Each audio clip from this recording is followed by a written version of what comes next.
कल्याण डोंबिवली महानगर पालिका के चुनाव में डोंबिवली में भाजपा के एक के बाद एक नगर सेवक निर्विरोध चुने जा रहे हैं। इसी पृष्ठभूमि में पैनल क्रमांक 27 से भाजपा के उम्मीदवार महेश पाटिल निर्वाचित हुए हैं। उनके सामने मनसे के शहर अध्यक्ष मनोज घरत ने नामांकन दाखिल किया था, लेकिन मनोज घरत द्वारा चुनाव से नाम वापस ले लेने के कारण महेश पाटिल का निर्विरोध विजय हुआ है। बता दें कि मनसे के डोंबिवली शहराध्यक्ष मनोज घरत ने अचानक अपना नामांकन वापस ले लिया, जिससे बीजेपी के महेश पाटिल बिनविरोध निर्वाचित हो गए। घरत ने आज अपना नामांकन वापस लिया, जिससे मनसे के साथ साथ ठाकरे के बड़े नेताओं को भी झटका लगा है।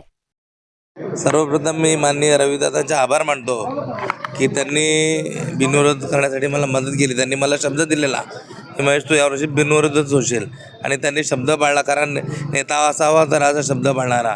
त्याचबरोबर मी माझ्या मित्र मनोजचे सुद्धा आभार मानतो, कारण मनोज आणि मी लहानपणीचे मित्र आहोत आणि त्याचा जो ग्रुप आहे मनोजचे जे कार्यकर्ते ते माझेसुद्धा मित्र आहेत।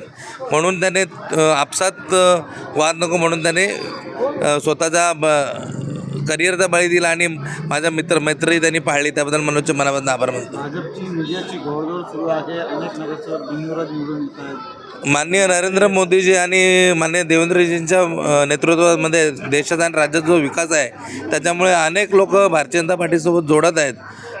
त्याच्यामुळे जी जनता आहे ती भारतीय जनता पार्टी उभी आहे। तुम्ही पाहिलं असेल अंबरनाथ असेल, बदलापूर असेल, ज्या पद्धतीने नगराध्यक्ष निवडून आले त्याच पद्धतीने कल्याण डोंबिवलीमध्ये सुद्धा भारतीय जनता पार्टी आणि शिवसेना महायुतीचा महापौर बसेल।